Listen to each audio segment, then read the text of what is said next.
UN સાંગ કઈ યુનિવર્સિટીમાં અભ્યાસ કરવા માટે આવ્યો હતો? એ. વિક્રમશિલા, બી. નાલંદા, સી. તક્ષશિલા કે ડી. વલ્લભી? સાચો જવાબ નાલંદા. યુએન સાંગના સમયમાં નાલંદા યુનિવર્સિટીના કુલપતિ કોણ હતા? એ. આચાર્ય ચાણક્ય, બી. આચાર્ય શીલભદ્ર, સી. આચાર્ય નાગાર્જુન કે ડી. આચાર્ય હેમચંદ્ર? સાચો જવાબ બી.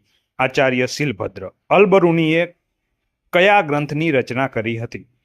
એ. ઇન્ડિકા, બી. પેરિપ્લસ, સી. કિતાબ ઉલ હિન્દ કે ડી. કંગ્યુર? સાચો જવાબ સી. કિતાબ ઉલ હિન્દ.